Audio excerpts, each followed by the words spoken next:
Hello बच्चों, क्या हाल चाल। मस्त एकदम। My name is Manohar Singh Chandel और आप देख रहे हैं अपना प्यारा सा YouTube channel MP board physics 12। बच्चों, आज बहुत ही प्रैक्टिकली चीज़ के ऊपर हम डिस्कस करने वाले हैं। पिछले लेक्चर में हमने रेजिस्टेंस के जो कॉम्बिनेशन के जो न्यूमेरिकल थे उनको सोल्व करे थे। आज हम जो है हमारे घरों में जो है किस तरह से इलेक्ट्रिक एनर्जी जो है वो कंज्यूम होती है और इलेक्ट्रिकल एनर्जी को किस यूनिट में हम मेज़र करते हैं, इलेक्ट्रिक पावर क्या होता है, वो सारी चीज़ों को हम डिस्कस करने वाले हैं। तो शुरू करते हैं आज का लेक्चर। और आज का जो लेक्चर है हमारा, उसमें सबसे जो पहली चीज़ है वो है इलेक्ट्रिकल एनर्जी। तो बच्चों, इलेक्ट्रिकल एनर्जी क्या होती है, थोड़ा सा आप देखें। एनर्जी जो है एक प्रकार से जो हमारे द्वारा जो किया गया वर्क ही होता है। तो वर्क को आपको पता है कि पोटेंशियल हमने फाइंड करा था, V is equal to work divided by charge. तो यहाँ से जो वर्क हम निकालेंगे तो वो आएगा पोटेंशियल इंटू चार्ज। ओके, और जो पोटेंशियल या एज इट इज जो टोटल चार्ज होता है बच्चों, वो टोटल चार्ज होता है IT। पता है आपको, करंट का फार्मूला I बराबर Q/T है ना, पर सेकंड कितना चार्ज फ्लो होता है, करंट होता है। तो इस तरह से जो है वर्क ये है। तो जो वर्क है वही तो एनर्जी है। तो इस तरह से एनर्जी का फार्मूला जो है VIT।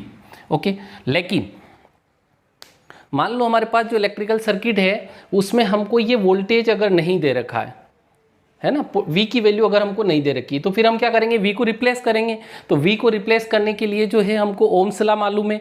ओम्स लॉ में हमसे क्या बोला गया है, ओम्स लॉ के अनुसार, ओम्स लॉ जो कहता है कि जो V होता है बच्चों, वो V बराबर IR होता है। तो इस तरह से जो इलेक्ट्रिकल एनर्जी है वो हो जाएगी, V की जगह IR रख देंगे और पहले से IT है ही सही। तो एनर्जी जो हो जाएगी बच्चों वो जाएगी I स्क्वायर और RT। ये भी फार्मूला इलेक्ट्रिकल एनर्जी का है, ये फार्मूला भी इलेक्ट्रिकल एनर्जी का है। ओके, और एक और चीज़ कि अगर मैं इस I को रिप्लेस कर दूं, मान लो हमको करंट ही गिवन नहीं है ना, तो I को हटाने के लिए वापस ओम्स लॉ को यूज़ कर सकते हैं अपन कि अगर I को रिप्लेस करना है तो इस R को उधर भेज दो। तो I इज इक्वल टू कितना हो जाएगा, V/R। तो हमारे पास जो एनर्जी का जो एक और फॉर्मूला है वो आ जाएगा, E is equal to I की जगह V/R, यानी कि V²/R², और इनटू में ये R और ये T, ये इसका स्क्वायर, एक स्क्वायर से कैंसिल आउट हो जाएगा। एनर्जी का फॉर्मूला हमारे पास आ गया V²/R इनटू टाइम। ओके, ये थर्ड फार्मूला हो गया। तो बच्चों, ये जो तीनों फार्मूले हैं, ये तीनों फार्मूले या तो आप याद कर लो, और अगर आप याद नहीं कर सकते तो केवल ये चीज़ याद रखो कि जो एनर्जी होती है वो VIT होती है, और उसके बाद V को आप रिप्लेस कर दो या I को रिप्लेस कर दो ओम्स लॉ को यूज़ करके।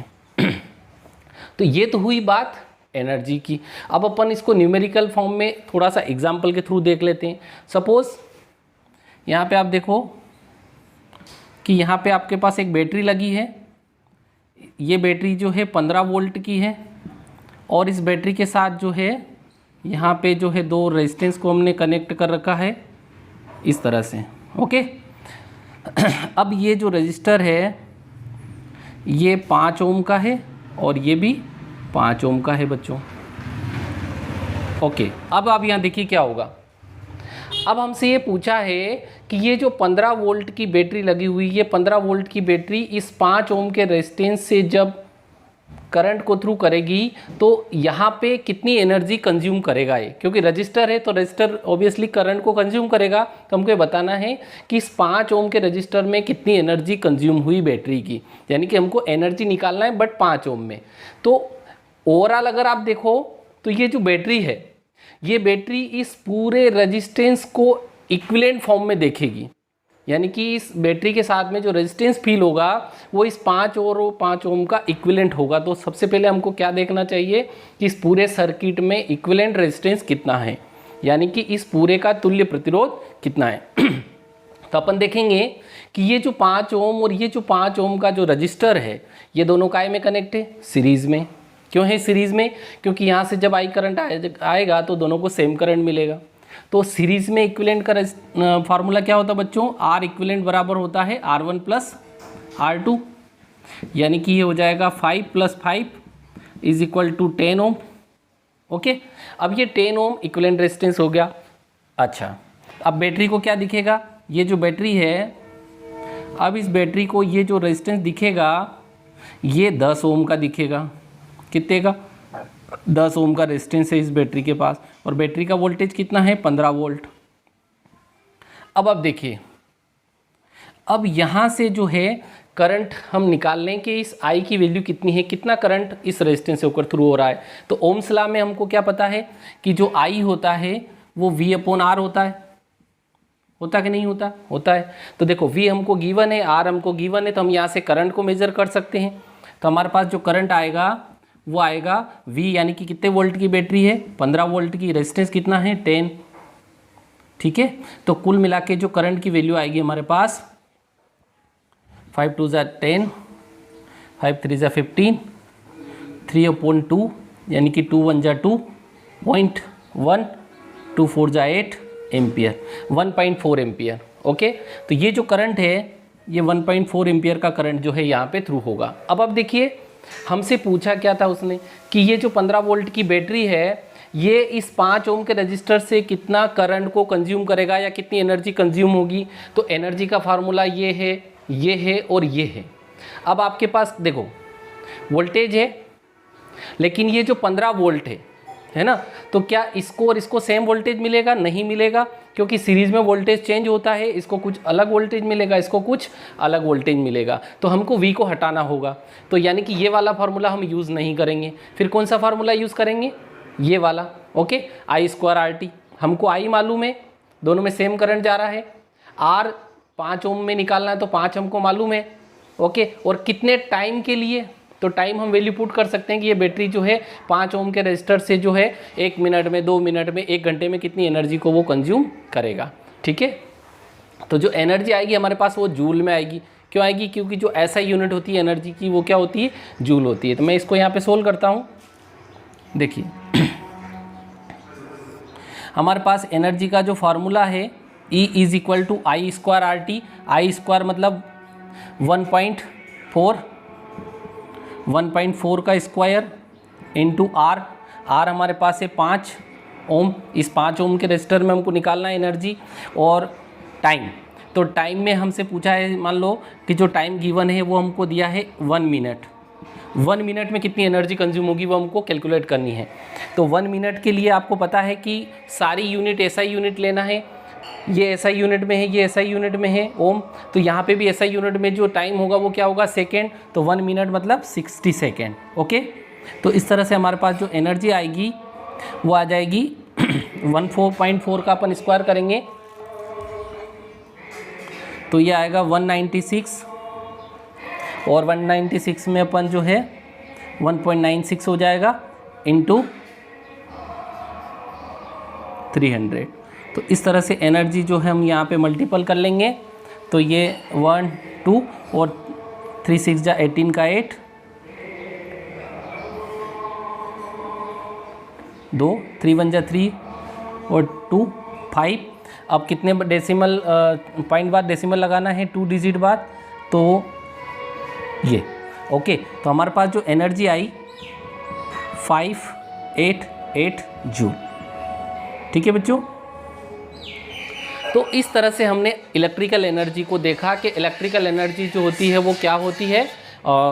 इलेक्ट्रिकल एनर्जी के साथ में जो है उसके दोनों तीनों फार्मूले को हमने देखा, और एक एग्जांपल की हेल्प से हमने देखा कि अगर हमारे पास 15 वोल्ट की अगर कोई बैटरी लगी हुई है तो उस 15 वोल्ट की बैटरी से जो है किसी रेजिस्टेंस में कितनी एनर्जी कंज्यूम होगी। ठीक है, इसको रब करते हैं। एनर्जी के बाद हम बात करेंगे पावर की। ठीक है, तो इसको मैं पावर यहीं पे लिख देता हूँ। देखिए अब इलेक्ट्रिकल पावर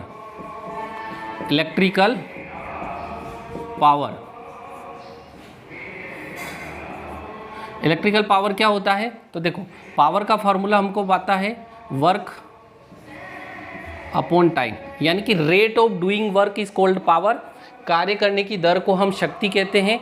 यानी कि अगर हम वर्क, हमको पता है कि जो चाहो तो पावर का जो फॉर्मूला हो जाएगा वो electrical energy in W upon time. तो हमारे पास पावर का फॉर्मूला हो जाएगा, इलेक्ट्रिकल एनर्जी का फॉर्मूला हमको पता है कि VIT होता है अपॉन में टाइम है तो टाइम कैंसल आउट हो जाएगा, तो पावर बराबर हो जाएगा V इंटू आई, यानी कि पावर बराबर वोल्टेज इंटू करंट। अब ये जो पावर का फार्मूला है वोल्टेज इंटू करंट, इस पावर के फार्मूले में हम ओम्स लॉ को यूज़ करके एक दूसरे को रिप्लेस कर सकते हैं, जो भी सिचुएशन के अकॉर्डिंग जो क्वेश्चन हमको सोल्व करना है उसके अनुसार। ठीक है, अब बच्चों एक और इम्पोर्टेंट चीज़ अपन यहाँ पे डिस्कस करते हैं कि ये जो इलेक्ट्रिकल एनर्जी को हमने जो कैलकुलेट करा, ये काय में करा, जूल में। इसी प्रकार पावर को जो हम कैलकुलेट करेंगे ये काय में करेंगे, वाट में। ठीक है, काय में कैलकुलेट करेंगे, वाट में। पावर की जो एसआई यूनिट होती है वाट होती है। ठीक, लेकिन अब हम बात करते हैं कमर्शियल यूनिट की। काय की बात करेंगे, कमर्शियल यूनिट। कमर्शियल यूनिट क्या होती है? कमर्शियल यूनिट का मतलब ये होता है कि जो हम हमारे घरों में जो लाइट को कंज्यूम करते हैं, जो एनर्जी का यूज़ करते हैं, वो हमारी कमर्शियल यूनिट होती है।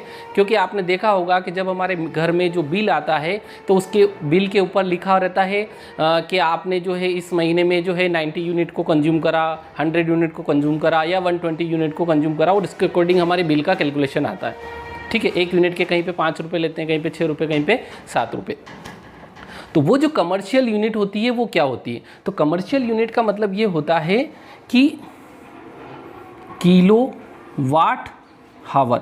ये जो किलो वाट हावर होता है बच्चों, ये कमर्शियल यूनिट होता है, और यही आपकी जो क्या बोलते हैं मीटर की रीडिंग होती है, वहाँ पे इस चीज़ को लिखा जाता है। और जो बिल आपके पास आता है उस बिल में भी किलो वाट हावर में जो है वो चीज़ आपको लिखी जाती है। अब किलो वाट हावर का मतलब क्या है कि कमर्शियल यूनिट के लिए जो है आपको एनर्जी को जब कैलकुलेट करना है तो पावर को जो है आपको जो है काय में लिखना है, किलो वाट में मेज़र करना है, और जो टाइम को जो है वो आवर में मेज़र करना है। यदि आप पावर को किलोवाट में और टाइम को आवर में मेज़र करते हैं तो जो एनर्जी होगी वो कमर्शियल यूनिट में कैलकुलेट होगी और उसको किलोवाट आवर लिखा जाएगा। ये जो किलोवाट आवर होता है ये 1 यूनिट के बराबर होता है। 1 किलोवाट आवर जो होता है वो 1 यूनिट के बराबर होता है। ठीक है, अब इसको हम एग्जाम्पल की हेल्प से देख सकते हैं कि 1 यूनिट के लिए क्या होता है। तो देखिए आप, मान लो हमारे घर में जो है कोई एक हीटर लगा हुआ है। क्या लगा हुआ है? एक हीटर लगा हुआ है, और ये जो हीटर है, ये हीटर जो है वो 1000 वाट का है। कितने का है?